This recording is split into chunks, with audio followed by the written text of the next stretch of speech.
अस्सलाम वालेकुम दोस्तों, मैं हूं आपका एडवाइज़र आफ्ताब शकील आपकी खिदमत में हाजिर हूं एक नई वीडियो के साथ। आज की वीडियो में मैं आपको बताऊंगा कि इकरारनामा लिखने का तरीकाकार क्या है और किन बातों को इकरारनामा में लिखने से इकरारनामा को कानूनी हैसियत हासिल हो जाती है। सबसे पहले मैं आपको एक चीज़ बता दूं कि इकरारनामा जो लिखने के लिए ना आपको वसीका नवीस की ज़रूरत पड़ेगी। उसकी वजह क्या है कि वसीका नवीस आपने वो बंदा चुनना है कि जो बहुत पुराना मास्टर हो और जो बहुत ही ज़्यादा तजर्बाकार हो, क्योंकि इकरारनामा जो होता है ना, ये सारे का सारा डिपेंड करता है लिखने वाले पे। उसने उस लिखते वक्त उसके अंदर जो जान डाली होगी, जो उसने वो चीज़ें क्लियर कट लिखी होंगी, इकरारनामा आपका उतना ही ऑथेंटिक, उतना ही मजबूत होगा। तो आते हैं जी वीडियो की तरफ। सबसे पहले आपको इकरारनामा लिखवाने के लिए फ़र्द की ज़रूरत पड़ेगी। वो फ़र्द आप पटवारी से हासिल करेंगे। अगर आपका रकबा कंप्यूटर सेंटर में है तो आपको कंप्यूटर सेंटर से वो फ़र्द हासिल करनी पड़ेगी। ये देखें, ये लिखा हुआ वाटरमार्क लगा फ़र्द बराए इकरारनामा, ठीक है। और यहाँ पे भी ये नीचे लिखा हुआ है फ़र्द बराए इकरारनामा। तो ये फ़र्द हमने ले ली। अब मैं आपको जो एक इकरारनामा जो है ना वो पढ़ के सुनाता हूँ और बताता हूँ कि इकरारनामा किस तरह लिखा जाता है और उसके अंदर कौन सी जो है वो चीज़ें लिखनी चाहिए जिसको उसको पूरी कानूनी हैसियत हासिल होगी। अच्छा, इकरारनामा पढ़ने से पहले मैं आपको एक चीज़ बता दूं कि इकरारनामा जो है ना वो हमेशा जो बंदा जगह खरीदता है ना उसको इकरारनामे का स्टाम्प पेपर निकलवा कर उसको लिखवाना चाहिए। उसकी वजह क्या होती है कि मेरे पास जो है ना तकरीबन 90% केस इस तरह के आते हैं कि बंदा जो बाया है, जिस बंदे की जगह है, उसने जगह सेल कर दी। अब जिस बंदे ने जगह ली उससे 6 माह या 1 साल का उसने उससे टाइम ले लिया। अब जब उस बंदे ने जगह सेल की थी उसकी कीमत तब कुछ और थी। जब 6 माह बाद या साल बाद जब उसने रजिस्ट्री करवानी थी उस जगह की कीमत बढ़ चुकी होती है। तो फिर होता क्या है कि जिस बंदे ने जगह बेची होती है ना वो लालच में आ जाता है। वो कहता है जी मेरी जगह तो जो है मैंने इतने में सेल कर दी, अब तो इसके पैसे इतने मिल रहे हैं। तो वो बंदा जो है ना वो रजिस्ट्री नहीं करवाता, वो लालच में आ जाता है। तो अगर तो जिस बंदे ने जगह बेची है उसने स्टाम्प खुद निकलवाया होगा इकरारनामे का, फिर तो उस बंदे के लिए मसला ही नहीं है। वो जाएगा जाके जो है वो स्टाम्प को जो है वो कैंसिल करवा देगा अदालत से कि ये स्टाम्प मैंने अपने नाम पे निकलवाया था, इसको मैं खारिज करवाना चाहता हूँ। तो फिर तो वो जो है ना वो जगह का काम ही ख़त्म हो जाएगा। जो मुश्तरी जिस बंदे ने जगह खरीदी है वो बंदा ज़ीरो पे आ जाएगा, उसके पैसे मार के उसके पास कोई प्रूफ नहीं है। इसलिए जिस बंदे ने जगह खरीदी है स्टाम्प पेपर जो है वो 1200 वाला करारनामा के लिए उस बंदे को निकलवाना चाहिए। स्टाम्प निकलवाने से पहले एक चलान फिल करके बैंक ऑफ पंजाब में जमा करवाना पड़ता है। उसका नमूना ये आपके सामने है। ये 32A का चलान है। आप ज़मीन जायदाद का लेन देन करें, डोमिसाइल बनवाने जाएं या कोई भी किसी किस्म की भी गवर्नमेंट की फ़ीस आप जमा करवाएंगे उसके लिए आपको ये 32A का चलान जो है ना वो फॉर्म की ज़रूरत पड़ेगी। ये मैनुअल चलान फॉर्म भी आप फिल करके जमा करवा सकते हैं और आप इसको जो है वो कंप्यूटराइज भी करके जमा करवा सकते हैं। अब ये चलान फॉर्म है जी हमारे पास, ये इसका चलान नंबर है, ठीक है। ये चलान नंबर है जिसके बिहाफ पर जो है ना ये जमा होगा। तो अब आते हैं जी, सबसे पहले लिखा हुआ जी बाय होम टेंडर्ड, यानी जिस बंदे की तरफ से जो एजेंट है या जो बंदा जगह सेल कर रहा है उसका ये यहाँ पे नाम लिखा हुआ है मोहम्मद हफीज़ और उसका आईडी कार्ड लिखा हुआ है। अब यहाँ पे लिखा हुआ है जी name, designation and address of the person on whose behalf money is paid, यानी उस बंदे का नाम, उस बंदे का डेजिग्नेशन, उसका SCNIC नंबर, उसका एड्रेस, जिस बंदे के बिहाफ पर ये चलान जो है ये स्टाम्प जो है वो निकल रहा है और ये चलान जमा करवाया जा रहा है। ये देखिए सेकंड पार्टी, ये पार्टी वो है जो जगह खरीद रही है। ये आफ्ताब शकील सन ऑफ मोहम्मद शकील, इसका शनाख्त कार्ड नंबर ये है और इसका एड्रेस ये है। ये बंदा जो है स्टाम्प निकलवा रहा है और यही बंदा जगह खरीद रहा है। अब यहाँ पे आ जाता है जिस बंदे ने जगह सेल की है उसका सारा ये बायोडाटा आ जाएगा। ये ऊपर उन्होंने डिटेल भी मेंशन की हुई है, ठीक है। ये अब लिखा हुआ जी एग्रीमेंट, यानी ये मुआहदा है या मेमोरेंडम ऑफ एन एग्रीमेंट, ठीक है। ये 5cc शिक के तहत ये मेमोरेंडम ऑफ एग्रीमेंट जो है वो है। अब इसकी जो टोटल अमाउंट है वो 6 लाख रुपए है जो ये करारनामा होने जा रहा है, जो स्टाम्प पेपर निकलने जा रहा है। इसका प्रॉपर्टी एड्रेस जिस इलाके की जगह सेल हो रही है वो नौशहरा विरका है।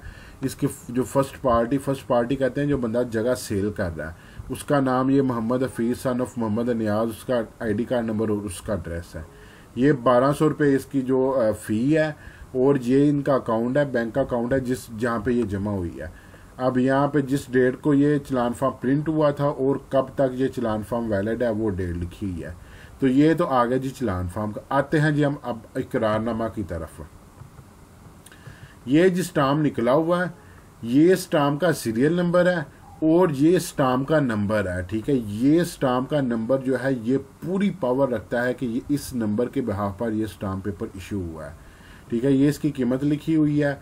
अब वही तफसील जो चलान पेपर पे थी जी, ये एग्रीमेंट है 5cc के मुताबिक। फर्स्ट पार्टी कहते हैं जो बंदा जगह सेल कर रहा है, उसका नाम ये है, ID कार्ड ये है। सेकंड पार्टी वो है जिसने जगह ली है, उसका ID कार्ड ये है। और एजेंट कौन है, यानी मैंने आपको जैसे बताया था कि इस एजेंट ने चलान फॉर्म निकलवाया है। स्टैंप ड्यूटी पेड बाय, किस पार्टी ने ये स्टाम्प की पेमेंट जमा करवाई है, इस बंदे ने जमा करवाई है, और ये ही बंदा अगर चाहे इसको कैंसिल करवा सकता है। इशू डेट इसकी ये है। पेड थ्रू चलान नंबर मैंने आपको बताया था ना, उसके ऊपर वही सेम चलान नंबर लिखा हुआ है, ये नीचे अमाउंट लिखी हुई है। अब हम आते हैं जी इकरारनामा की तरफ। ये इकरारनामा है जी सालम वसूली। इस इकरारनामा सालम वसूली इसलिए लिखा गया है कि इस बंदे ने जगह खरीदी है और उसकी इसने सारी पेमेंट जो है वो जमा करवा दी है। इसलिए अगर ये इकरारनामा होता कि उस बंदे ने टाइम लिया होता तो यहाँ पे आना था इकरारनामा बैनामा आ जाता, या इकरारनामा बयाना आ जाता, ठीक है। यहाँ पे अब मन का जहाँ पे भी लफ्ज आएगा इसका मतलब ये होता है कि जो बंदा जगह सेल कर रहा है। अब ये देखिए, मोहम्मद हफीज़ वल्द नियाज मोहम्मद कोमराई साकन मोहल्ला बाट खरियार रोड नज़ जामिया मस्जिद गुलजार जन्नत नौशहरा विरका ज़िला गुजरांवाला का रहायशी हूँ। अब ये बंदा इकरार कर रहा है कि मैं इस जगह का रहायशी हूँ, जो कि एक किता मकान बुरुए खेवट।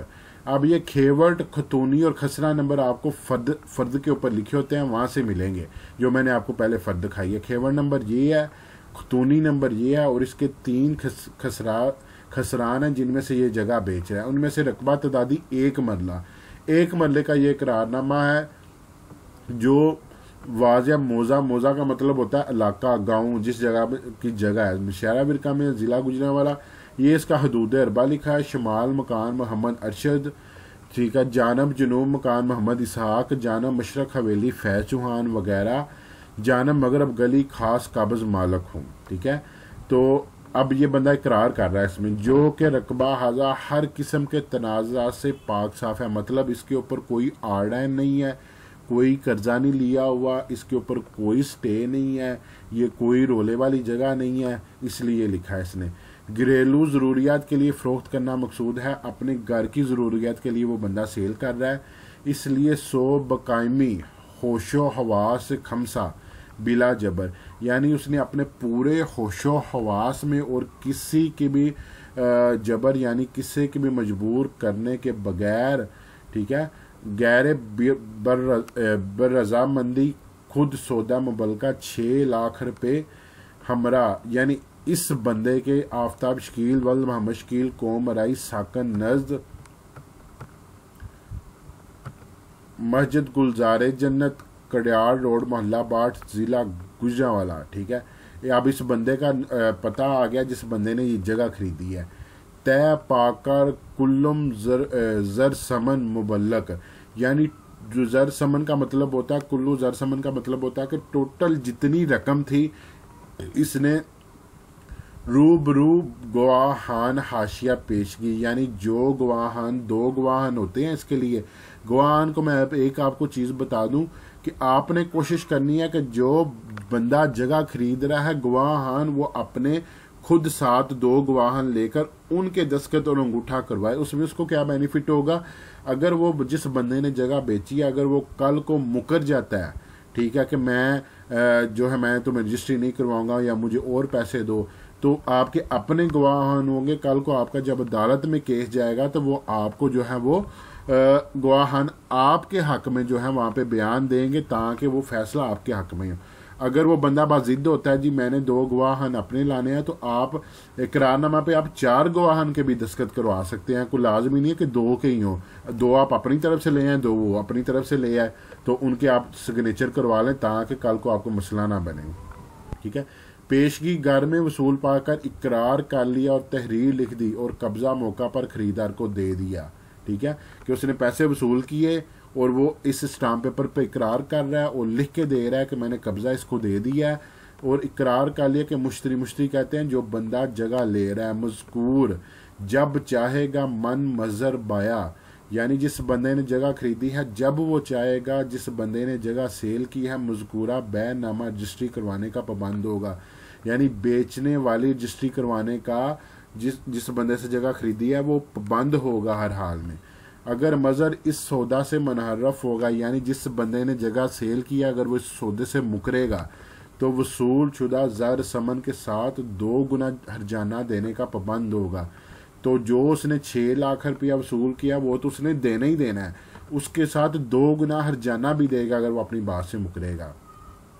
और मुकर्रर मज़कूर को तमाम हक़ हकूक़ दाखिली खारजी ज़ाहरी बातनी हकूक़ो आसाइश हकूक़ो आराइश हक़ बै गजा तमाम हक़ हकूक़ जो कि मन मुकर्रर को हासिल थे। मतलब कि वो बंदा इसमें अपनी राइश भी रख सकता है, इसको किराए पे भी दे सकता है, ठीक है, इसको बेच भी सकता है, इसका मख्तार आम भी दे सकता है, मख्तार ख़ास भी दे सकता है।